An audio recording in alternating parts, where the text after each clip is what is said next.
On today's video, we're going to do a deep dive into my comment section and answer some questions that you guys have put out there. Coming right up.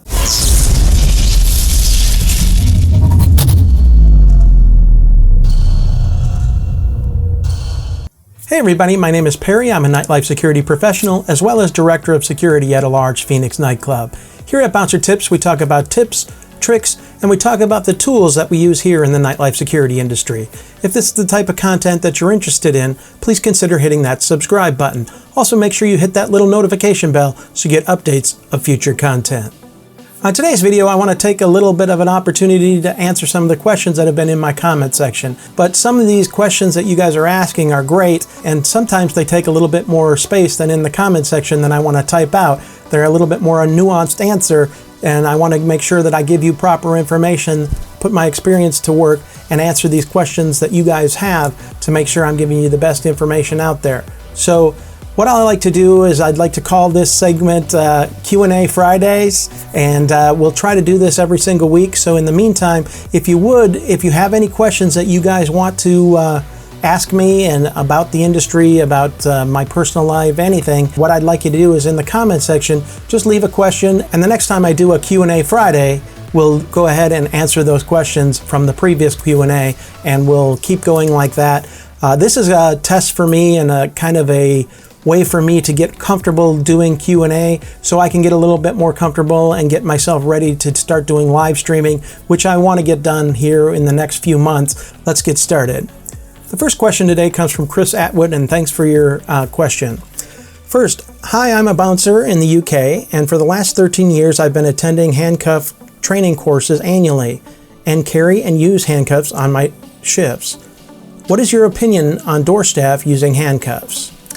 Well, quite honestly, the handcuffs situation is something that is really, as far as my research goes, there is no laws in a lot of states that says that handcuffs can't be used by private citizens. Most states don't have anything in their law books, as far as I've been educated on, that restrict people from using handcuffs as a civilian. Now, do I recommend it? Would I use them? I personally would not use them. They're a situation where handcuffs can be used improperly. It needs proper training if you were to use handcuffs, and I don't want to put myself in a situation where I put some handcuffs on somebody and inappropriately put them on and do some extra harm to the person when I'm just trying to restrain them. Most of the time I'm trying not to put them in a stressful situation or a situation that would cause them any sort of anguish, and putting them in handcuffs is just going to add more fuel to their rage, and I don't want to do that when I'm just trying to calm down an individual. If I have to restrain them, I would like to do just basic hold down techniques, basically physical restraining with myself and a couple of other staff members, holding them in position until the police arrive, who, if they need to, can apply the handcuffs. I personally have no desire to use handcuffs where I work.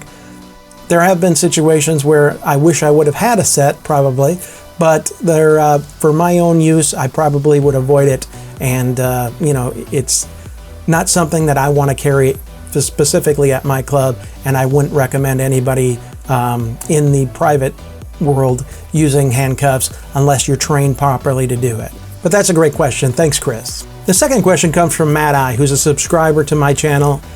Thanks for the question, Matt. Basically, he talks a little bit about a scenario that happened in his club where he had a female that was overly intoxicated, and she had met a couple of guys at the particular bar that night, and she had a friend with her, and the bouncers decided to remove the intoxicated female from the premises, and the two gentlemen offered to take the female home along with the other female.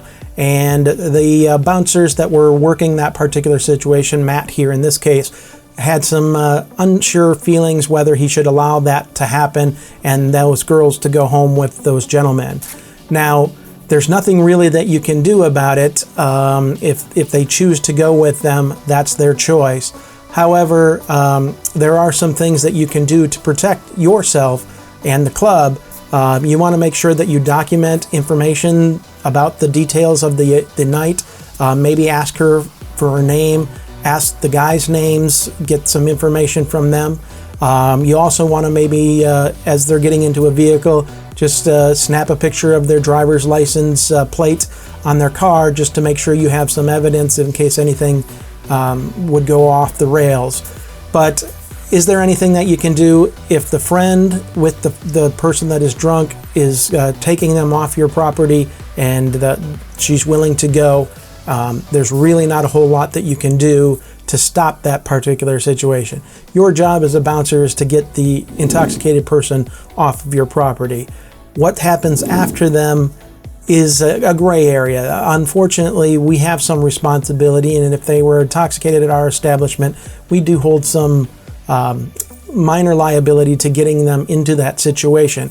However, I don't think legally that it could come around to where we could be sued if something did bad happen to that particular female, especially since we had her friend that was taking her out of the establishment. We did our due diligence. We got the information that was necessary.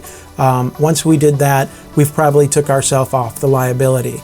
But like I said, go with your gut on this particular situation and make sure that you're looking out for your customer's best interest. If you just don't feel right about it, make sure you question deeply, and also let them know that you would like maybe them to get in contact with you. Let me know everybody got home safe, that type of thing. So those are the types of things that I would do. I would pull them aside and talk to the female that's her friend and get some information just to make sure that everything is cool and copacetic before I'd let it go. But thanks for the question, Matt. Devo24 writes, I love the videos, thank you, but I need a bit of advice. I have been working as a bouncer at a club here in Iowa. I have been here for about 3 months now. I live in a college town, and with that I get tons of fake IDs coming into the club. The people I work with don't seem to mind and let them in anyway. As a son of a police officer, is it morally wrong for me to keep letting this happen? The reason that the employees are letting them in is in the hope that they tip the bartenders, and in turn the bouncers will make more money as there's a tip sharing system. What are your thoughts on this, and what should I do? Thanks. Well, and I commented on this one. This is one that, in my personal opinion, and I think it's very important to get this out there, if a club owner allows people to let underagers in, they're only asking for trouble in the long term. It may not happen today, might not happen tomorrow, but some point down the road, there is going to be a law or a liquor enforcement officer that comes into their establishment and starts making some arrests. Now, you may make a couple $100 a week in tips, or your sharing tip system, but will that $100 or a couple $100 a week cover the $25,000 to $3,000 fine that's out there if you get caught letting somebody in? That's what you got to think about. And if club owners continue to let this happen, eventually what's going to happen is they're going to get fined themselves, and that will really change the way that they look and their profitability of their business. So it's really important that you do follow the IDing policies. I know it changes business and it hurts you in the bottom line, but if you're not actually able to stay open because your building's been shut down by liquor enforcement, then you're not going to make any profits in the building anyway. So my advice to club owners as well as bouncers out there is enforce those underage drinking laws. If you get caught, the risk is just too much than the reward, in my opinion.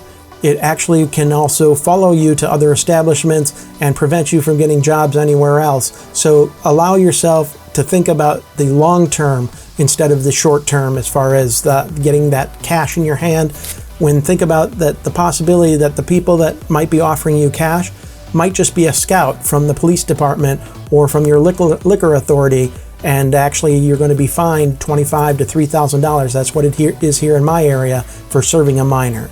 So in my opinion, it's just not worth the risk, and that's also a fine not just for you but for the club itself. So more than likely you're going to lose your job over that, and then good luck trying to find another position in the same city doing bouncing work if that's what you want to do.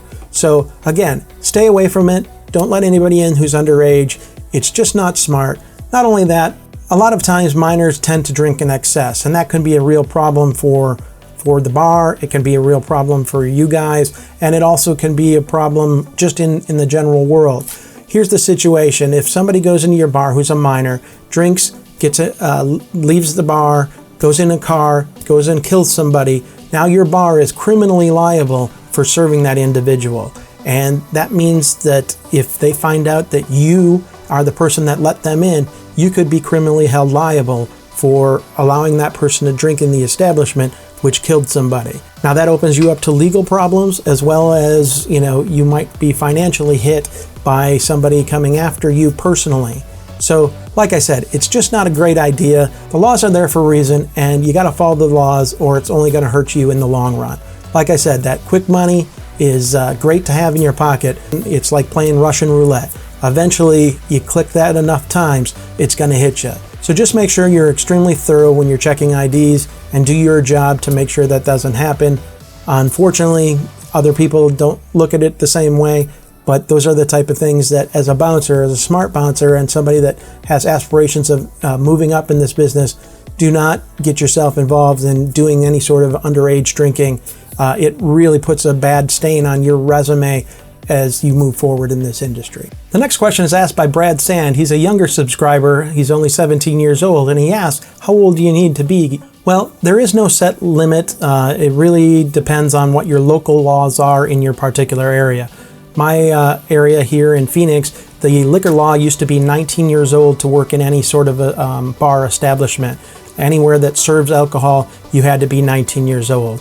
They recently amended that law down to 18 years old now. So in my area, where you have to be 18 years old or higher to go ahead and work as a nightclub security officer. At 17, I imagine you're just graduated from high school, or you're going to be graduating from high school shortly. Being a bouncer is a great job opportunity. It's a great way to make a part-time living. There's even full-time opportunities in the field. But go ahead and look into your local area and find out if there's any opportunities. Talk to your local club owners, see what their requirements are, and that's the best way I can answer it. And I hope there's no long-term age requirement, because I'm starting to get up there. This next question comes from a subscriber named Ink Jake. How do you handle someone who is already trying to fight with you? Do you advise them to enjoy their night, or do you just not tolerate it and toss them out? Well, first off, I try to de-escalate any situation. What I'll try to do is have a conversation with them. If they're around their friends, if they're posing for their friends or talking smack, what I'll typically try to do is get them separated from their friends and say, hey, can you do me a favor? Just come over here for a second. I just want to talk to you, find out what's going on. And that's a situation where you can, if you get them away from their friends, they're not going to be embarrassed as much. They're not going to put on that front as much as they might if they're right next to their friends.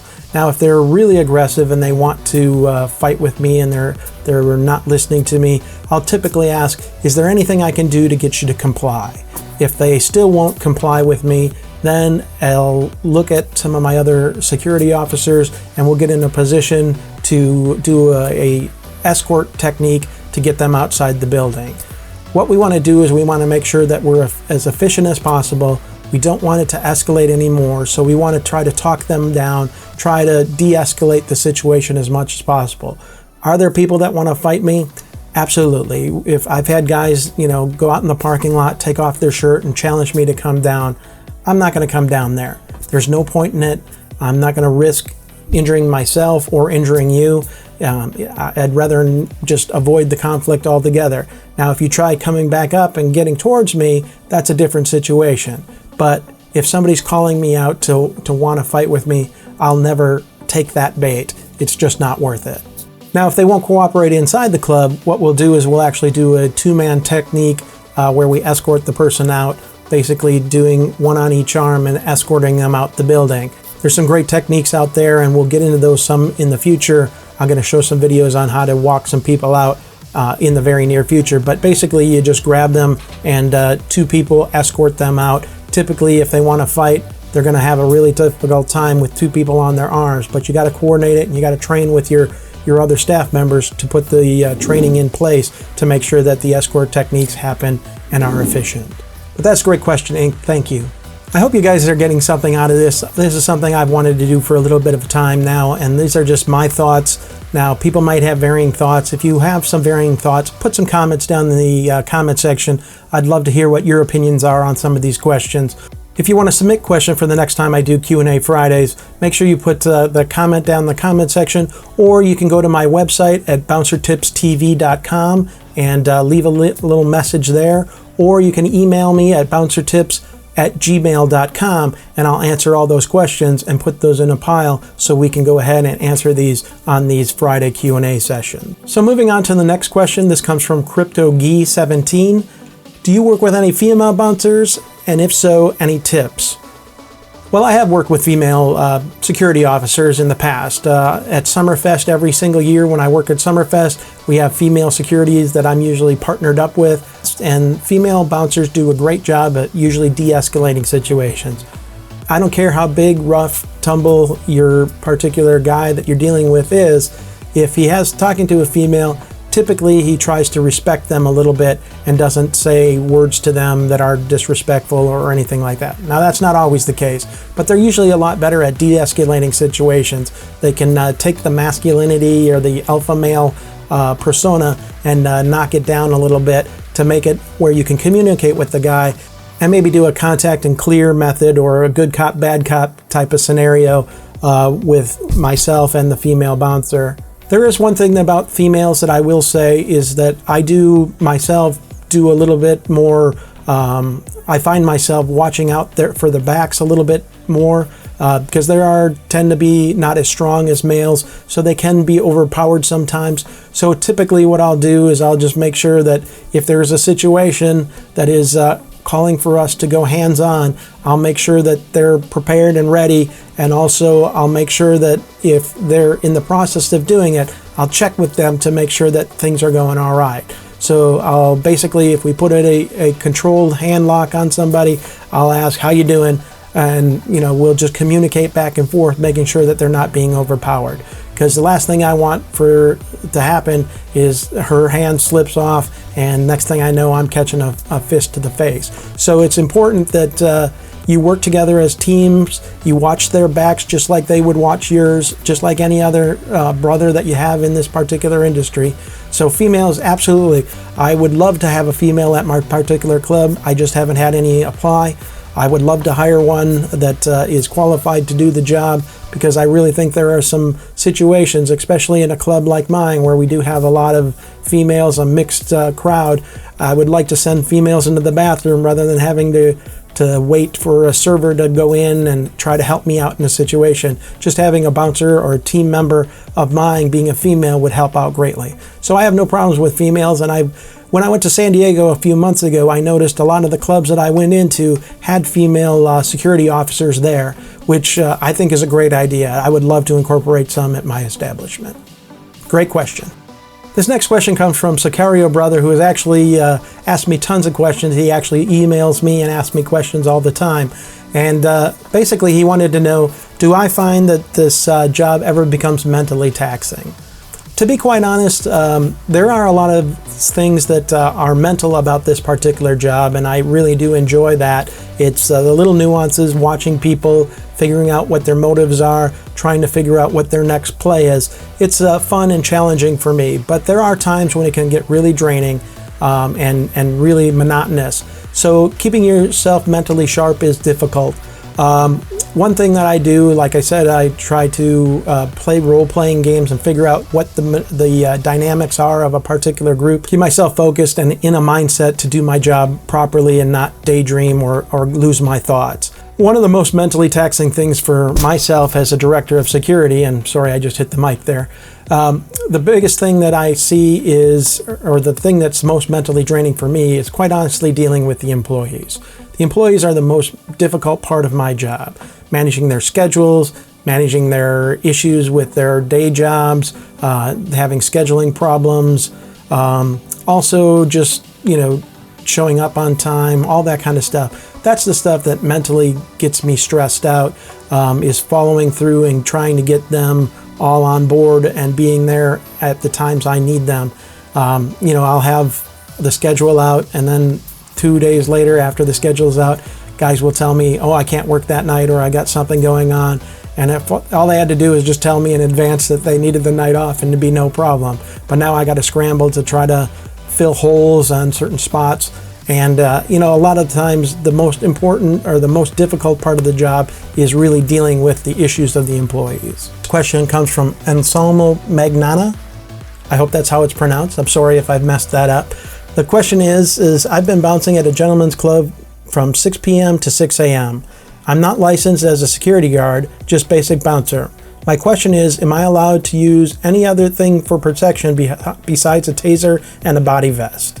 Well, thanks for the question. And I personally don't use any sort of protection at all. I use just basically my skills that I've learned throughout the years, self-defense skills that I have. I worked at clubs before where I had the opportunity to wear a vest. I personally just chose not to do it. I didn't feel like there was an opportunity or a real reason to be wearing a vest, especially since I was already wearing a full suit.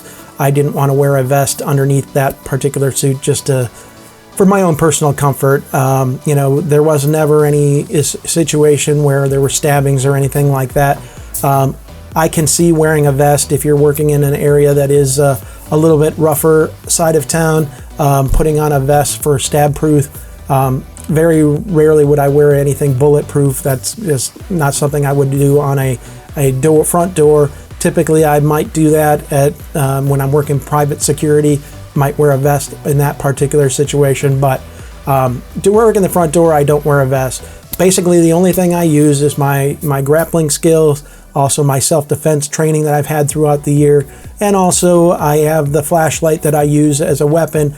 I always have my flashlight out in my hand, and I use it there as a tool to hit somebody if I needed to protect myself. I can jam this in a part of their body to make them feel pain or discomfort, and that's what I'm trying to do is get them separated from me.